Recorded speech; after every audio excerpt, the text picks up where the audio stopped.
वक्रतुंड महाकाय सूर्यकोटिसमप्रभ निर्विघ्नं कुरु मे देव सर्वकार्येषु सर्वदा।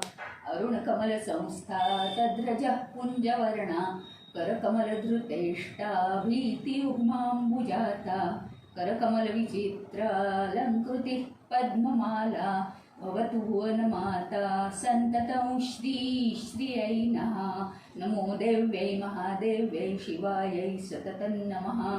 नमः प्रकृत्यै भद्रायै नियताः प्रणताः स्मताम्।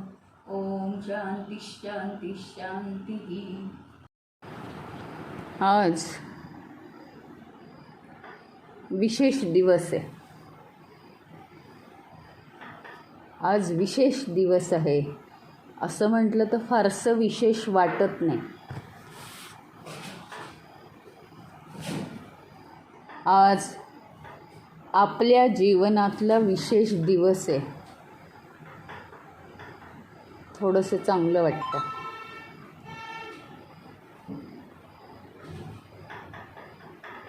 परंतु आपल्या जीवनातला अतिशय आनंदाचा, महत्त्वाचा आणि विशेष दिवस आहे। अत्यंत आनंदाची गोष्ट आहे, कारण आज घटस्थापना आहे। घटस्थापना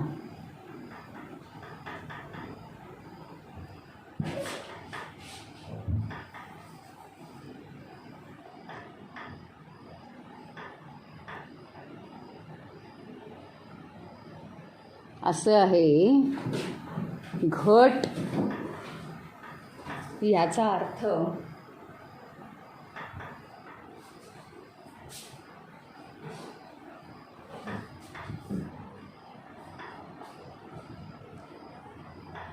घट म्हणजे जीव, देह, मन, बुद्धी, घट, आणि त्याची स्थापना आहे।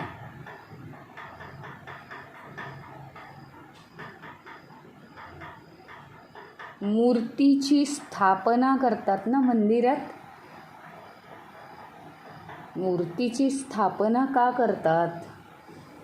ती मूर्ती परमनंट भक्तांच्या सेवेसाठी इथे राहावी म्हणून, भक्तांना विचारांची एकाग्रता भक्ती करता यावी, एकरूप होण्याची शक्ती मिळावी म्हणून ती मूर्ती स्थापन करतात ना। ती मूर्ती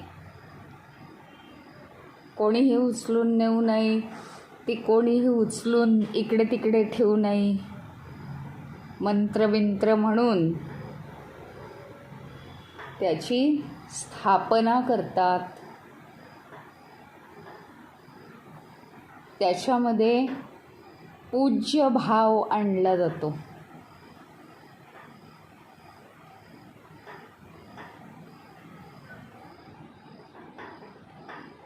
अतिशय महत्त्वाची गोष्ट आहे ही।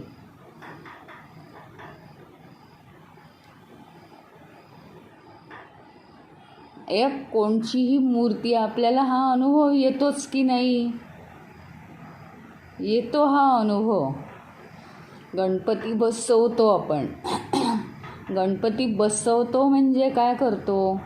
ती जी पार्थिव मूर्ती आहे त्याची प्रतिष्ठापना करतो।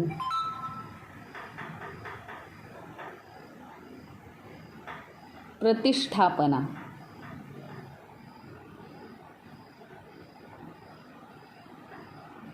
कशाची प्रतिष्ठापना असते? ती शक्तीची। ती मूर्ती पाहून आपल्याला काय होतं? आपल्या अंगात शक्ती निर्माण होते, प्रेरणा निर्माण होते, स्फूर्ती निर्माण होते। स्फूर्तीची प्रेरक आहे ती। म्हणजेच काय? 10 दिवस तू इथेच राहा, कुठेही जाऊ नकोस. आम्हाला शक्ती दे, स्फूर्ती दे, बुद्धी दे, आनंद दे.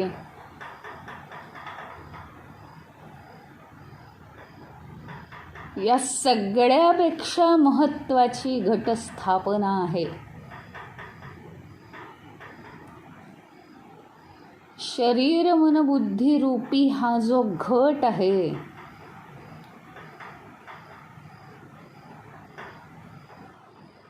त्याची स्थापना जशी मूर्तीची स्थापना मंदिरामध्ये करतात, तशी या देहाची स्थापना म्हणजे याला स्थिर करायचं.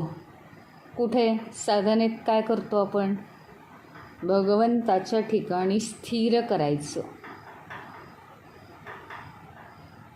इतर कोणत्याही गोष्टीत सतत अनावश्यक गोष्टींसाठी या देहाने पळपळ केली पाहिजे नाही.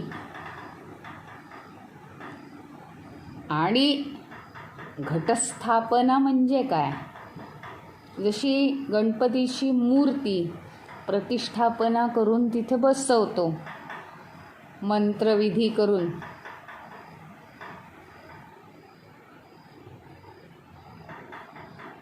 आणि ती मूर्ती आपल्याला शक्ती देते, प्रेरणा देते, उत्साह देते. आरती करतो त्याची.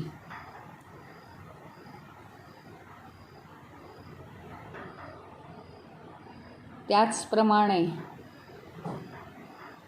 या देहाची, देह, मन आणि बुद्धी हे सगळे काय आहेत?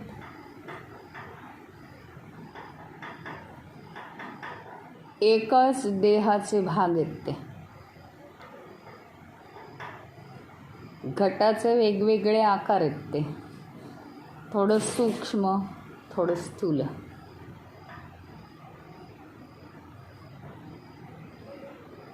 आणि त्यांना स्थिर करायचे म्हणजे त्यांची प्रतिष्ठापना करायची आहे. कुठे करायची आहे ती? ती कुठे करायची आहे? शरीराने कोणतंही कर्म केलं की समर्पित करायचे, आणि मन आणि बुद्धी भगवंताच्याच ठिकाणी ठेवायचे हे आपले ठरलेले आहे. भगवंतांनी सांगून टाकलं आहे, जो मन आणि बुद्धी माझ्या ठिकाणी ठेवून देतो, म्हणजे आता तो इतर विचार करणार नाही. केव्हा? ध्यानाच्या वेळी. अशी सतत आपल्याला घटस्थापना करायची आहे. त्या दृष्टीने आजचा दिवस अत्यंत महत्त्वाचा आहे. दुसरी गोष्ट अत्यंत महत्त्वाची, हे आत्मतत्व, हे चैतन्य तत्व हे अव्यक्त आहे. आणि ते अव्यक्त असल्यामुळे त्याला व्यक्त होण्याची इच्छा आहे. व्यक्त होण्याची इच्छा आहे म्हणून ते व्यक्त होण्यासाठी या घटांची स्थापना करतं. व्यक्त होण्यासाठी या घटांची स्थापना करतं या विश्वामध्ये, आणि या घटांच्या द्वारे ते व्यक्त होतं. पण आपण स्वतःला आपण घट आहोत असंच न समजता, मला सांभाळायला दिलेला हा जो घट आहे, मला सांभाळायला दिलेला हा जो घट आहे, हा मी, माझी पूर्ण श्रद्धा आहे परमेश्वरावर, त्याच्याकडे सुपूर्त करीन. म्हणजेच बघा, स्वामी विवेकानंद नेहमी म्हणायचे, लोक म्हणायचे स्वामीजी हे करा ना, स्वामीजी ते करा ना, स्वामीजी आधी असं करा ना. योगी अरविंद सुद्धा, त्यांनाही लोक म्हणायचे असं करा आधी, तसं करूया आपण आधी. ते म्हणायचे, हे बघ मी माझा राहिलो नाही, आणि मला माहीत नाही भगवंत माझ्याकडनं केव्हा काय करून घेईल. आता मी माझा राहिलो नाही. या अवस्थेला म्हणतात घटस्थापना.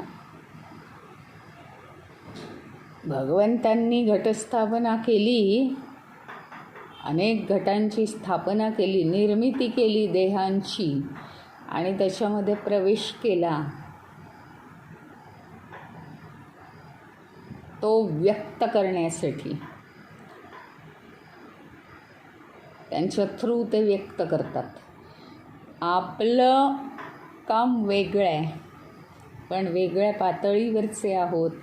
भगवंताचा आपण एक अंश आहोत. अंश का होईना, आपण कुठे आत्मतत्व प्राप्त केलेलं आहे, परंतु त्या दिशेने जात असताना आपण आपली घटस्थापना करायची आहे. म्हणजे माझ्यातला अहंकार काढायचा आणि पाटावरच्या कलशात टाकून द्यायचा, भगवंताजवळ देऊन टाकायचा. आता आलं लक्षात. शरीर द्यायचं म्हटलं की काय कळत नाही ना आपल्याला. देह दिला तर मी काय काम करणार असं वाटतं ना आपल्याला. तसं नव्हे. मग ते वेगवेगळ्या भाषेत आपण सांगतो की कर्माचं फळ समर्पित करायचं, किंवा कर्म सगळी समर्पित करून टाकायची, झाली की कर समर्पित. आता 30 भाषा ऐकूनसुद्धा आपल्याला परत तेच नको वाटतं. म्हणून आता असं सांगितलं मुद्दाम की घटस्थापना ह्याचा अर्थ आपल्या देहामध्ये काय काय आहे, मन, बुद्धी, चित्त, अहंकार. मन आणि बुद्धी स्थिर सूक्ष्म आहेत. भगवंतांनी सांगितल्याप्रमाणे आपण आपलं काहीच नाही करत आहे. आपण इथपर्यंत आलो आहे आता 12व्या अध्यायात, की भगवंतांनी सांगितल्याप्रमाणे भगवंताच्या ठिकाणी ते मन आणि बुद्धी देऊन जर टाकलं तर तो योगी बनतो, लवकर योगी बनतो. मग उरलं काय? देह तर काही देता येत नाही की नाही. अरे कर्म कशी करणार तुम्ही तुमची? देह भगवंताला दिला म्हणजे काय झालं, आपण नसणारच मग, आणि आपल्याला तो अधिकारही नाही. तो देह भगवंताला पाहिजे तेव्हा भगवंत घेतात काढून. आता ते जाऊ दे, पण अहंकार त्यातला जो आहे त्याची भगवंताच्या ठिकाणी स्थापना करायची. म्हणजे कलशामध्ये आपण हे टाकतो की नाही, सुपारी, पैसे, त्याप्रमाणे त्याच्याबरोबर अहंकार कलशामध्ये ठेवून द्यायचा की भगवंता सारखा माझा अहंकार वर येतो, या कलशामध्ये आहे, तू संभाळ.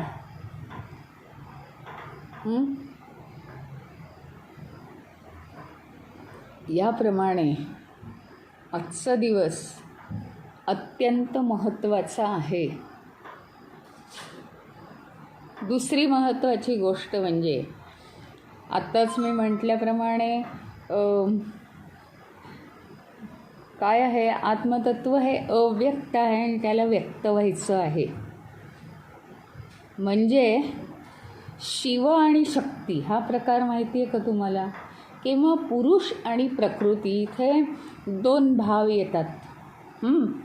आणि व्यक्त होणे म्हणजेच पुरुष प्रकृती किंवा शिव आणि शक्ती. या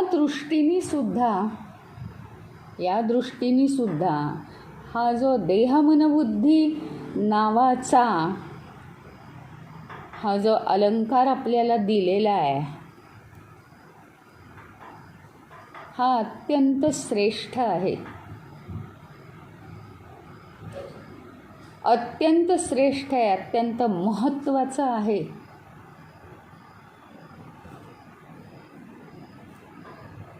भगवंताच्या दृष्टीने.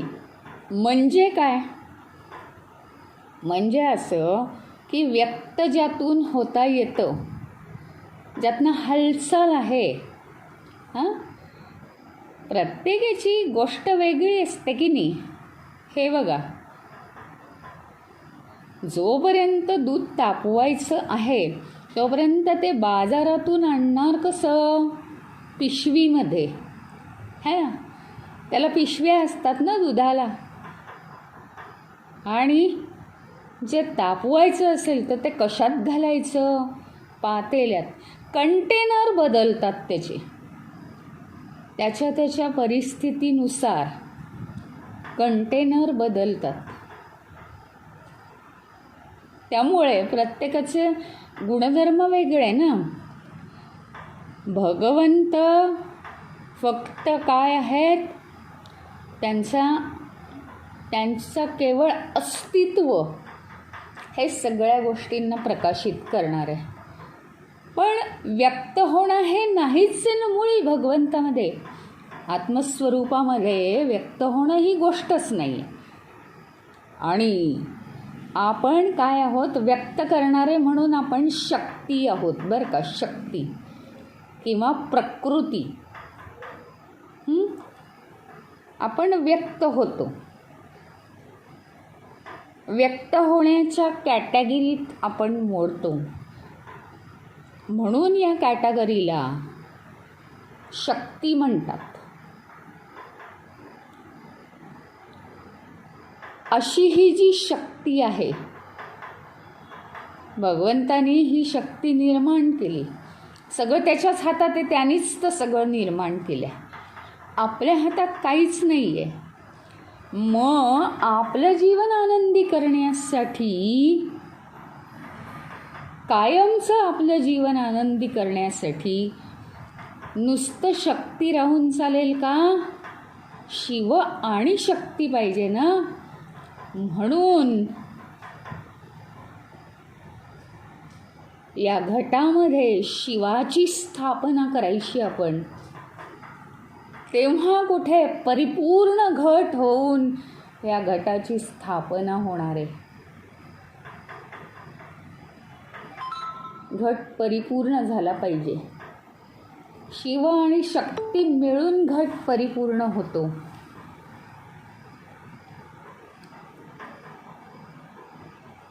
असाच तो परिपूर्ण होत नाही. नुसता आत्मतत्व किंवा नुसते आपण बिना आत्मतत्वाचे आपण म्हणजे काय तुम्हाला माहितीच आहे. त्राण नसलेलं शरीर, ते तर अशक्य आहे. म्हणजेच परिपूर्णत्व येण्यासाठी दोन गोष्टी आवश्यक आहेत. आपण कुठल्या लाईनीत आहोत आत्ता? देहाच्या लाईनीत आहोत. हजार कोटी वेळा आपण म्हटलेलं आहे, मी म्हणजे देह आहे. म्हणजे देहाच्या लाईनीत आपण आहोत आत्ता सध्या. आत्मतत्व आपण नाही आहोत. म्हणजे काय आपल्याला हवं आहे? कशाने परिपूर्ती होईल? तर आत्मतत्व आपल्या हृदयामध्ये आपण स्थापन करायचा प्रयत्न केला. हळूहळू ते स्थापन करणं म्हणजे घटस्थापना आहे. घट परिपूर्ण करणं म्हणजे घटस्थापना.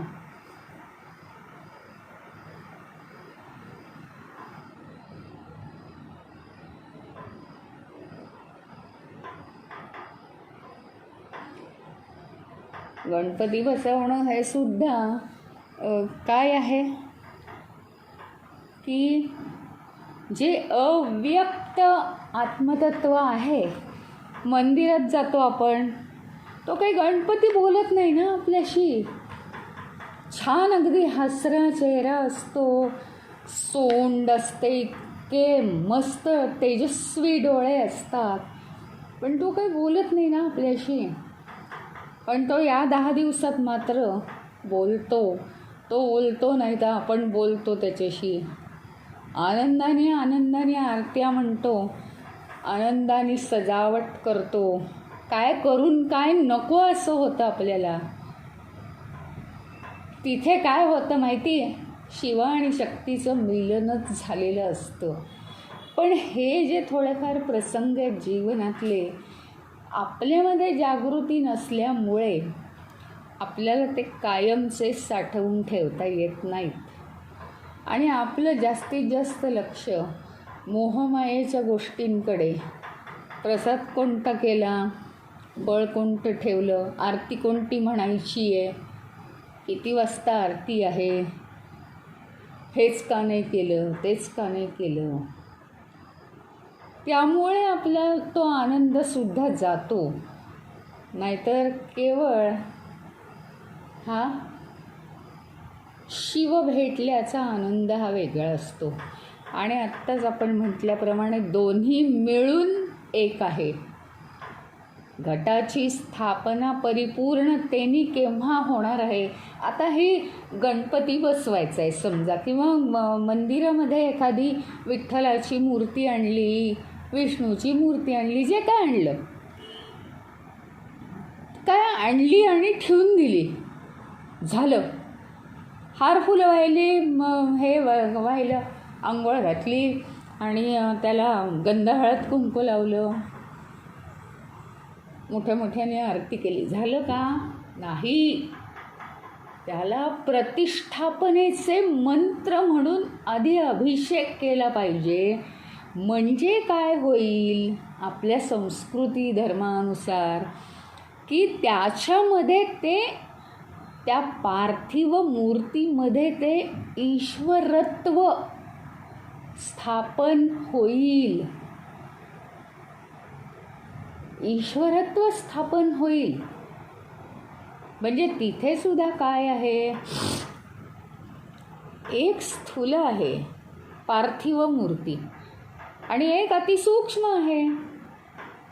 म्हणजे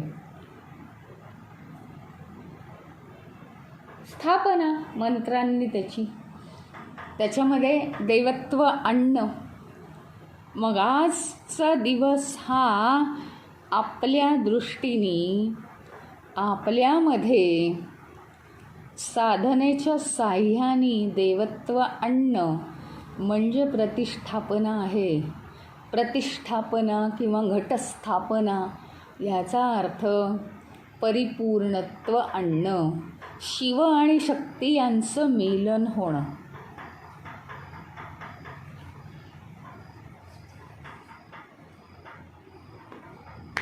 हे अत्यंत महत्त्वाचं आहे. म्हणून आजचा दिवस फार महत्त्वाचा असतो.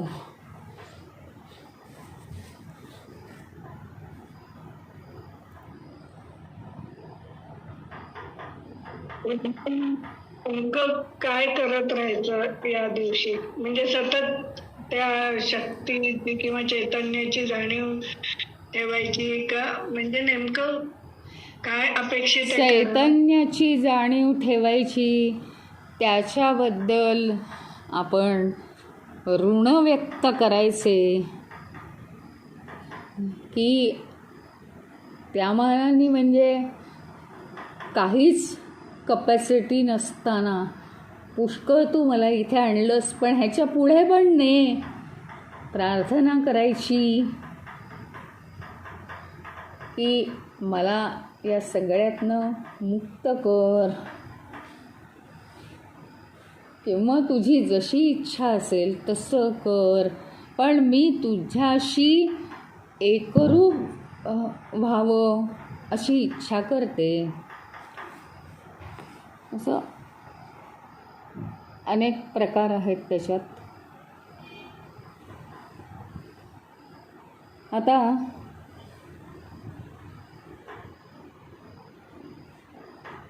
देवीचं म्हणजे शक्तीचं महात्म्य. आता ही शक्ती आपल्या डोळ्यासमोर लगेच येत नाही.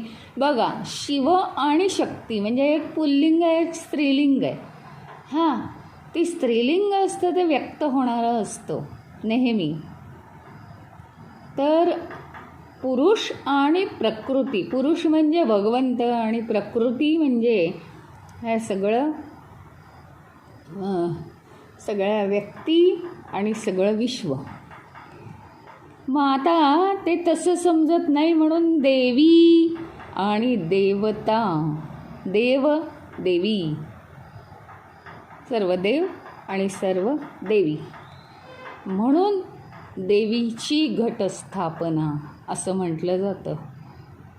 परंतु तिथे निर्गुण निराकाराचीच उपासना आहे, पण मनुष्य सगुणामध्ये रमतो म्हणून सगळं व्यक्त करून का होईना तो तिथे पोहोचेल, या दृष्टीने हे सणवार निर्माण केले आहेत. त्या दृष्टीने सर्वांच्या हृदयामध्ये त्या दिवशी तरी भगवंत भरून राहतो.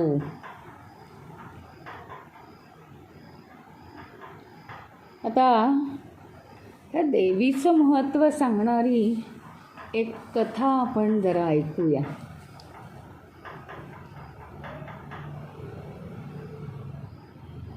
काय होतं माहिती का, हा जो वसुदेव आहे ना,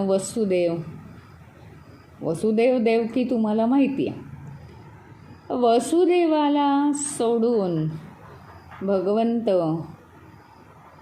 यमुना नदी पार करून केव्हाच नंद यशोदेकडे गेलेले आहेत.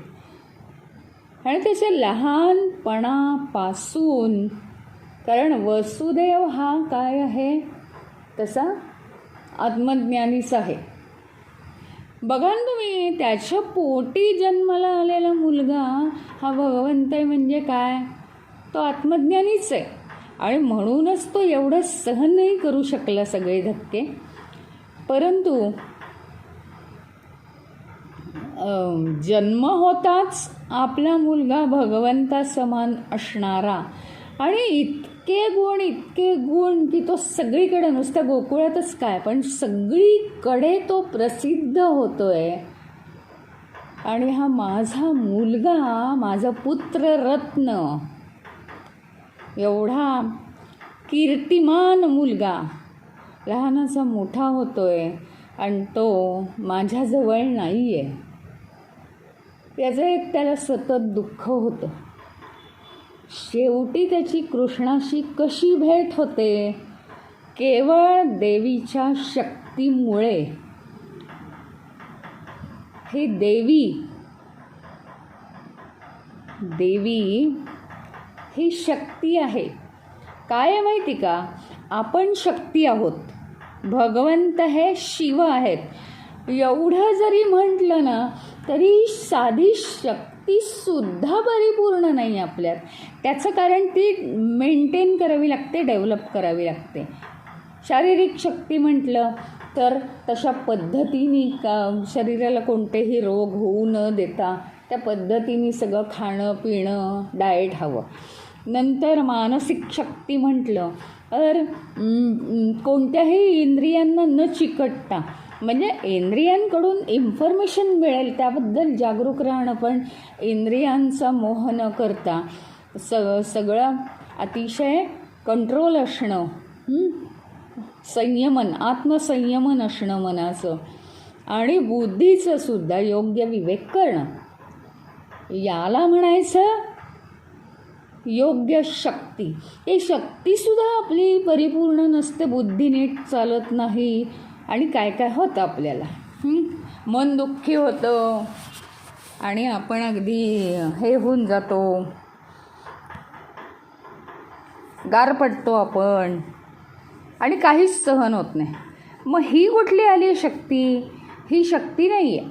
अशा वेळी आपण काय करायचं, देवी नावाची जी शक्ती आहे, या देवी नावाच्या शक्तीला आपल्यामध्ये प्राप्त करायचं आहे. कसं आहे, अनेक उपाय भगवंतांनी निर्माण करून ठेवलेले आहेत, अनेक उपाय. आता आत्मतत्व मिळवा म्हटलं तर काय होतं, संसारातनं उठून एकदम ते प्राप्त करता येत नाही, त्यामुळे ते कठीण जातं. अहो, आमच्या रोजच्याच रडकथा संपत नाहीत, तुम्हाला काय सांगायचं, आत्मतत्व कुठलं मिळवताय तुम्ही, राहू देते बाजूला. मग अशा वेळेस काय करायचं, आपण जर आपल्याला फ्रस्ट्रेशन आलं असेल तर आपण देवी नावाची शक्ती जी असते, कारण बघा प्रत्येकालाच कुलदेवता आहे, कुलदैवत आहे, कुलदेवता आहे. आणि ही कुलदेवता संपूर्ण घराण्याचं ही चिंतणारी असते. कुलदेवाचं तर जे करायचं आहे ते करा. जप करायचा असेल तर जप करा, पूजा घरात करायची असेल तर पूजा करा. देवीच्या कोणत्याही देवीच्या मंदिरात जायचं असेल दर शुक्रवारी तर जा, मंगळवारी जाऊ नका. भ्रम आहे तो भ्रम. मंगळवार हा हनुमंताचा वार आहे आणि शनिवार हा शनी लोकांना त्रास देतो, त्याला वचक बसावा म्हणून तिथे मारुती उभा असतो. ज्यांना त्रास आहे त्यांनी शनिवारी जाऊन दिवा लावावा मारुतीच्या मंदिरात. परंतु ज्याप्रमाणे सोमवारी आपण शंकराची पूजा करतो, शुक्रवारी आपण देवीची पूजा करतो, गुरुवारी दत्ताची पूजा करतो, त्याप्रमाणे जर हनुमंताची पूजा करायची असेल तर मंगळवारीच करावी. हनुमंताचं रुद्र करतात. हनुमंताची मूर्ती जर स्थापायची असेल तर लघुरुद्र करतात. ते मंगळवारी करावं. आणि मंगळवार हा देवीचा वार नाही, शुक्रवार हा देवीचा वार आहे. शास्त्र असं सांगतं.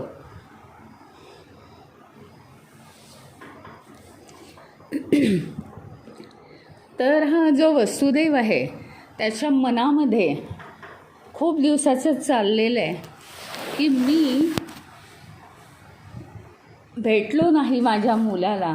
सगळं विश्व जे आहे ते पुण्यकारक आहे आणि मी मात्र पापी.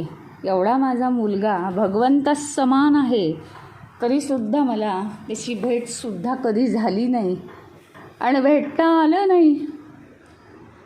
कायमच हा होता डोक्यावर. आता काय झालं मग?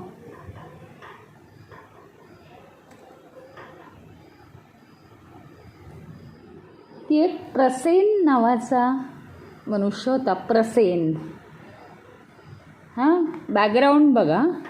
प्रसेन नावाचा माणूस आहे. त्याच्या शोधासाठी कृष्णाला जावं लागलं आणि त्याच्यावरून वसुदेवाची आणि कृष्णाची कशी भेट झाली हे आता आपण बघूया.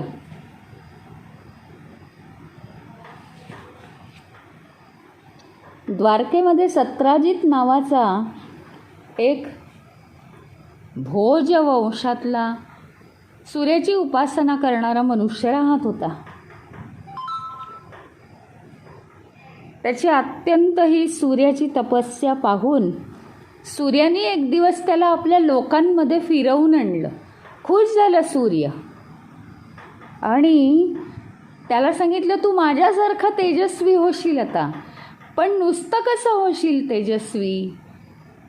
तर हा स्यमंतक मणी तू घे. आणि त्याने तो स्यमंतक मणी गळ्यात घातला. तो मणी घातल्याबरोबर तो चमकू लागलं, सगळीकडे चकाकू लागलं. हां, आणि मग तो मणी गळ्यात घालून सत्राजिताने काय केलं? द्वारकेत प्रवेश केला. सत्राजिताची ही उपासना बघून सूर्य प्रसन्न झाला आणि त्यांनी स्यमंतक मणी त्याला दिला. तो जिथे जाईल सत्राजित तिथे तो चमकायला लागला आणि सगळ्यांना वाटायला लागलं, हे काय सूर्य उगवलाय की काय, सूर्य आलाय की काय भलत्या वेळी. पण सगळं दिपून गेलं त्याच्या तेजाने आणि सगळे नागरिक कृष्णाला जाऊन सांगायला लागले की आज कृष्ण भगवान तुमच्यावर सूर्य इतके प्रसन्न झालेत की ते स्वतः तुम्हाला भेटायला येतात. कारण बघा, एवढं तेज रस्त्याने इकडेच याच दिशेने येताना दिसतंय. तेव्हा हास्यवदन भगवंत म्हणाले, की अहो तुम्ही अल्पबुद्धी आहात का, सर्वांना म्हणाले. जरा नीट लक्ष देऊन पहा, तो सूर्य आहे का, येताना कोण दिसतंय. स्यमंतक मणी गळ्यात घालून हा सत्राजी तिकडे येतो आहे.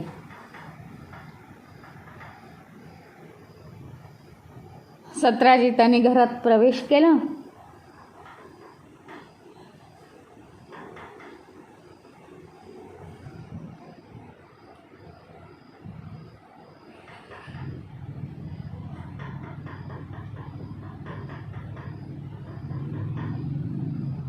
आणि मग त्या मण्याचं वैशिष्ट्य काय माहिती का, तो मणी घालून ज्या घरात प्रवेश करू तिथे असली संपत्ती, वैभवच वैभव, कधी न संपणार वैभव. आणि रोज हा स्यमंतक मणी 8 भार सोनं देतो, तो ज्या जागी असतो त्या जागी. आणि मग एकदा असंच हा प्रसेन जो आहे तो हा मणी गळ्यात घालून फिरत होता. घोड्यावर बसून तो शिकारीला गेला हा मणी गळ्यात घालून. तिथे त्याचं सिंहाशी युद्ध झालं. सिंहाने शेवटी त्याला मारलं.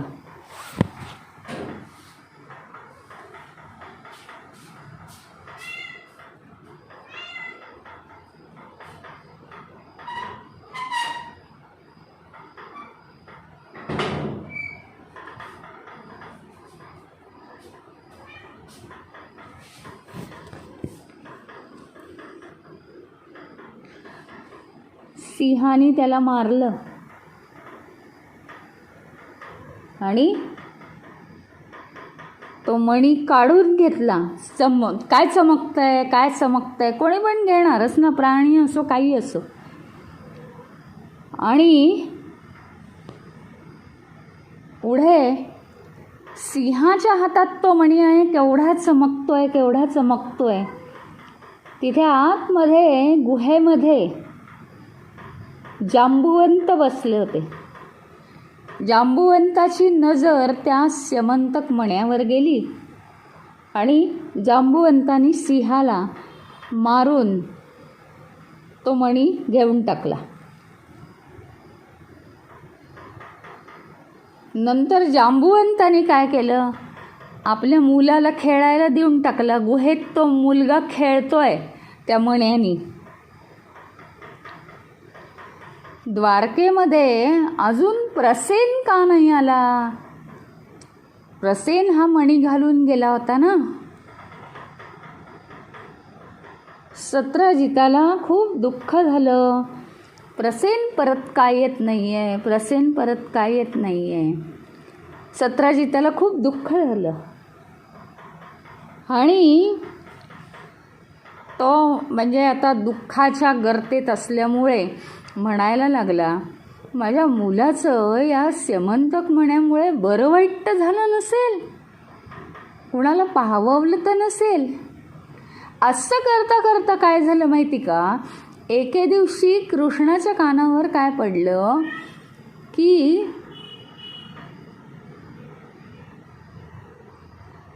लोक म्हणता आहेत की कृष्णानेच प्रसेनला मारलं आणि तो मणी घेतला. कृष्णाला काय कमी आहे, पण लोक म्हणतात. आणि भगवंत कसे आहेत, श्रीकृष्ण भगवान कसे आहेत, काय ते काय आपण खरं खोटं पचवण्याची त्यांची ताकद आहे. त्या काही नसतं बोलले तरी ते सगळं उघडकीला आलं असतं.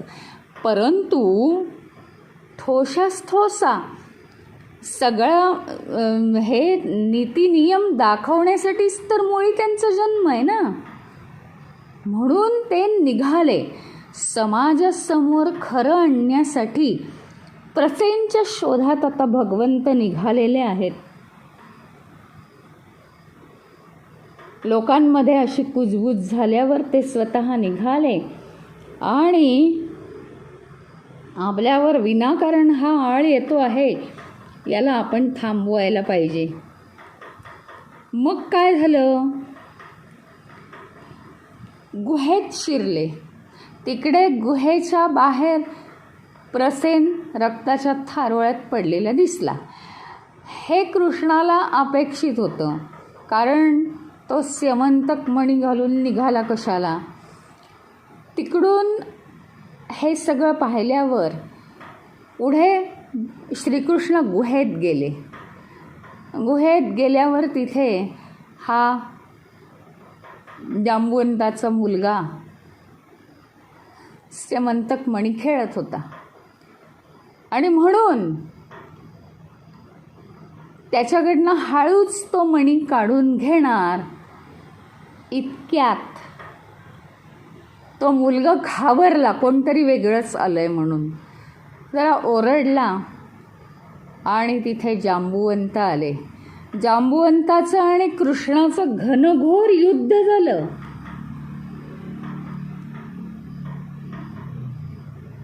घनघोर युद्ध. गुहेच्या दाराशी इकडे सगळी द्वारका येऊन उभी होती. त्याचं कारण श्रीकृष्णाबरोबर काही लोक आले होते प्रसेनच्या शोधासाठी आणि त्यांनी प्रसेनची बॉडी बघितली गुहेच्या बाहेर, परंतु नक्की काय आहे. तेव्हा भगवान श्रीकृष्ण म्हणाले, मी एकटा आत जाणार, आत गोंधळ नाही करायचा, कोणाची गुहा आहे, नाही तर तुम्ही सगळे नष्ट व्हाल, तिथे रिस्की आहे म्हणून.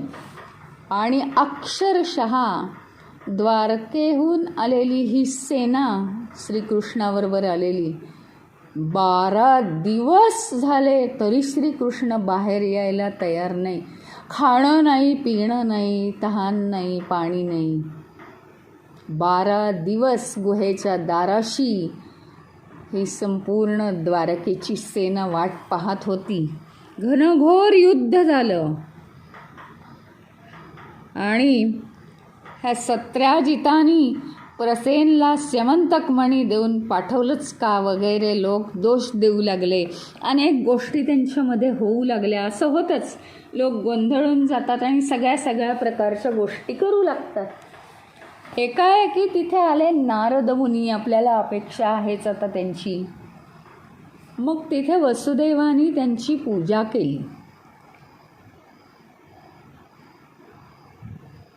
आणि वसुदेव पण आलेला आहे ना, गुहेच्या बाहेर उभा आहे, पण तो नंतर कृष्णाबरोबर नाही आहे. आणि काय झालं, अचानक तिथे सगळे बडबडत असताना आणि काळजीत पडलेले असताना नारदांनी तिथे प्रवेश केला आणि वसुदेवानी त्यांची पूजा केली. वसुदेवाला सुद्धा बातमी लागली, सगळीकडे पसरली, हा श्रीकृष्ण आत गेलाय, 12 दिवस झाले अजून आला नाही. वसुदेव तिथे हजर झाले आणि अतिशय काळजी चेहऱ्यावर. नारद म्हणाले, काय बात आहे. वसुदेव म्हणाले, आपण सर्व जाणता आमच्या मनातलं, आम्हाला माहिती आहे. नारद म्हणाले, तू अंबिकेची आराधना कर, देवीची आराधना कर, शक्ती वाढव तुझ्यातली. आपल्याला ज्यावेळेस फ्रस्ट्रेशन येतं ना, तेव्हा देवीची आराधना करायची, अंगात ताकद येते. शक्ती ही शक्ती असते, शक्ती म्हणजे शक्ती असते. ते पॉवर वाढली ना की आमचा कॉन्फिडन्स वाढतो. आणि काळजीचे विचार जर केले आपण तर कॉन्फिडन्स लूज होतो, म्हणून ते करायचे नाहीत. आणि म्हणून तू अंबिकेची आराधना कर. ते पुढे म्हणाले, थोडक्यात मी तुला तिची माहिती सांगतो, कारण तिचं वर्णन जास्त कोणाला माहिती नाही. ती सच्चिदानंद रूपिणी आहे. तिचीच आराधना करून ब्रह्मदेव सृष्टी निर्माण करतो. आलं लक्षात. त्याचं कारण असं आहे की शिवाला परिपूर्णतेसाठी शक्ती आणि शक्तीला परिपूर्णतेसाठी शिव देवीची म्हणजे शक्तीची आराधना करून हा ब्रह्मदेव म्हणजे आत्मतत्वच आहे ते जणू, तिची आराधना करून या विश्वाची निर्मिती करतो. आता आलं लक्षात. आणि त्याच्यामुळे दोन गोष्टी होतात. देवीच्या कृपेमुळे संसाराचं सुद्धा बंधन सुटतं आणि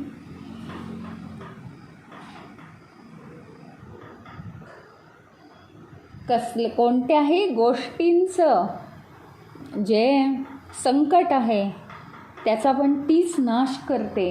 देवी ही परमविद्या आहे, सर्व सत्ताधारिणी आहे. म्हणजे काय, तिचा सर्वांवर अंकुश आहे, शासन आहे, तिची सत्ता चालते. आणि म्हणून नवरात्रीला 9 दिवस वर्षातून देवीची पूजा, देवीचं अनुष्ठान केलं जातं. श्रीसूक्त, भजन.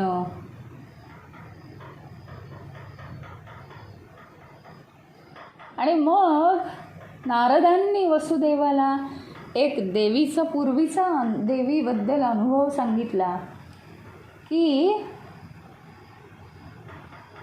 नाही, कोणी वसुदेवानी नारद मुनींना आपल्यावर कशी देवीची कृपा झाली होती. तुम्ही म्हणता ते बरोबर आहे. आत्ता माझ्या लक्षात आलं की अंबिकेचीच आराधना केली पाहिजे, कारण मला असा अनुभव येऊन गेला आहे. वसुदेव सांगू लागला. तो म्हणाला, जेव्हा कंसाची आकाशवाणी ऐकली की देवकीच्या 8व्या गर्भाच्या हातून त्याचा मृत्यू निश्चित आहे, तेव्हा देवकी आणि वसुदेव यांना कैदेत टाकलं आणि देवकीच्या प्रत्येक बाळाला मारून टाकलं. असं जेव्हा 6 वेळा झालं तेव्हा त्या उभयतांच्या दुःखाला जेव्हा पारावार राहिला नाही, तेव्हा मग वसुदेवानी गर्गमुनींना बोलवलं आणि वस्तुस्थिती सांगितली की असं घडते हवं, एका मागोमाग एक 6 मुलं जात आहेत. अरे, 1 गेला 2 गेला तरी सुद्धा अगदी शॉक बसतो माणसाला. हे 2 गोष्टी पाठोपाठ झाल्या, इथे 6 मुलं गेली. त्यावर मुनींनी काय केलं, गर्गमुनींनी दुर्गा भागवताची आराधना कर असा उपदेश केला. आणि मग वसुदेवानी सांगितलं, अहो मी परस्वाधीन आहे, मी जेलमध्ये आहे, मी कुठले दुर्गा भागवत करू. आपल्याकरता म्हणजे माझ्याकरता गर्गमुनी हो, तुम्हीच त्याची आराधना करा. आणि मग गर्गमुनी त्यांच्यासाठी वसुदेवासाठी विंध्य पर्वतावर गेले आणि त्यांनी अनुष्ठान म्हणलं. म्हणे अनुष्ठानाचा जेव्हा 7वा दिवस आला तेव्हा आकाशवाणी झाली. देवी म्हणते, मी संतुष्ट आहे, माझ्या प्रेरणेने नारायण स्वतः देवकीच्या पोटी अंशावतार घेणार आहे. वसुदेवानी कंसापासून रक्षण करण्यासाठी त्या बाळाला नंदाच्या घरी नेलं. हे सुद्धा देवीनीच सांगितलं होतं. आणि यशोदेच्या तान्ह्या मुलीला आणावं, सगळं देवीचं मार्गदर्शन आहे. आणि मग ती मुलगी कंसाच्या हातून निसटून, ते सुद्धा ती मुलगी म्हणजे देवीच होती. या गर्गाचार्यांकडनं हे देवीचं अनुष्ठान कळलं आणि त्यांनी केलं. ही फार मोठी माझ्यावर कृपा आहे असं वसुदेव सांगत होते. आणि त्या अनुष्ठानाला प्रारंभ झाला. 9व्या दिवशी अनुष्ठान समाप्तीच्या वेळी युद्धामध्ये कृष्णाची म्हणजे इकडे वसुदेवानी लगेच अनुष्ठान चालू केलं. नारद मुनी स्वतःचं काम झालं, निघून गेले आणि त्यांनी उपदेश केला. आपल्याला माहिती आहे, कळीचा नारायण म्हणजे सगळीकडे फक्त निरोप द्यायचं काम करायचं. तर भगवंताचे दूत आहेत प्रत्यक्ष भगवंतच आतमध्ये संचार करत असतो त्यांच्या, आणि कुठे काय चाललं आहे आणि सगळं त्रिकालबाधित सगळं ते जाणतात आणि तीनही लोकातलं सगळं ते जाणतात. त्यामुळे ते तिथं पोहोचतात. ते सगळ्या शक्तीही अफाटच आहे म्हणजे. आणि तिथे उपाय सांगायचा आणि तिथून निघून जायचं, फार वेळ तिथे राहायचं नाही. नारद मुनी निघून गेलेत आणि वसुदेवानी इथे सुरू केलेलं आहे अनुष्ठान. आणि 9व्या दिवशी नेमकं काय झालं माहिती का? इथे यांचं युद्ध चाललेलं होतं, याच्या अनुष्ठानाचा 9वा दिवस. तिकडे 12 दिवस होऊन गेले होते ना कधीच. आणि कृष्णाच्या मुठीच्या मारानी अशी एक मूठ मारली की जांबुवंत संपूर्णपणे शिथिल झाला. आणि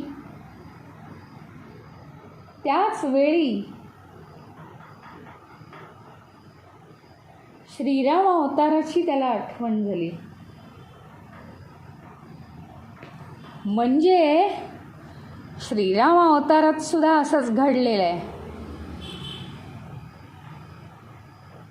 तोच श्रीराम दुसरं रूप घेऊन इथे आलेला आहे. मुठीली माझी गात्र भले शिथिल होऊ दे, भले मला मृत्यू येऊ दे, पण एवढी मोठी कृपा कुणावरही नाही तर माझ्यावर झाली आहे. भगवंत भेटलेले आहेत मला.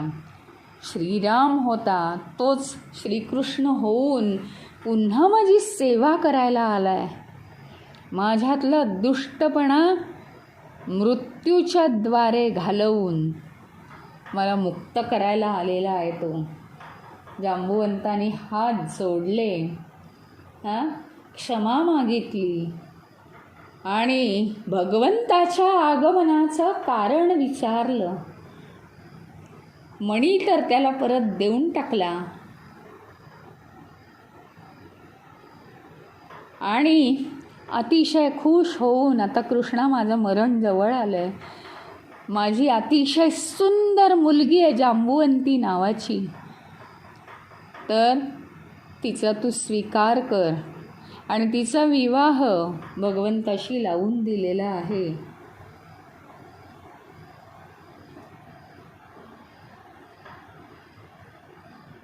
आणि नंतर तिकडे हे चालू आहे, अनुष्ठान चालू आहे वसुदेवाचं.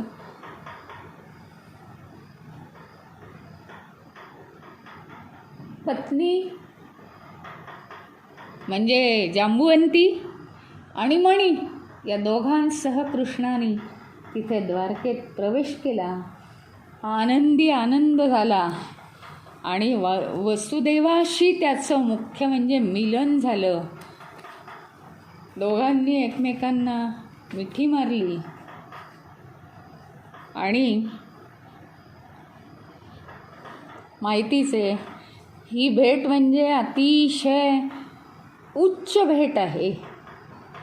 कारण जन्माच्या वेळी जे आपण भेटलो होतो तेव्हा त्या मुलाला कळतही नसतं, पण श्रीकृष्ण भगवान हे पूर्णपणे जन्मजातच जाणीवपूर्वक होते ना. असा या शक्तीचा उपयोग आहे. म्हणून शक्तीची उपासना करायची आणि धष्टपुष्ट व्हायचं. आत्मतत्व तर प्राप्त करायचंच आहे, पण ही घटस्थापना परिपूर्ण करण्यासाठी आधी हा देह, हे मन, ही बुद्धी तयार करायची आहे. अहंकार रहित ती तयार करायची आहे.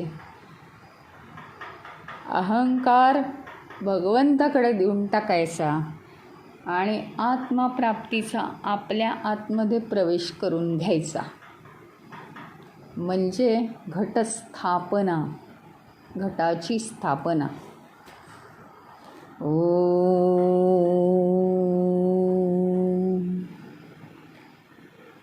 ओम पूर्णमद पूर्णमदः पूर्णमिदं पूर्णात् पूर्णमुदच्यते पूर्णस्य पूर्णमादाय पूर्णमेवावशिष्यते. ॐ शान्ति शान्ति शान्तिः. हरि ओम. श्री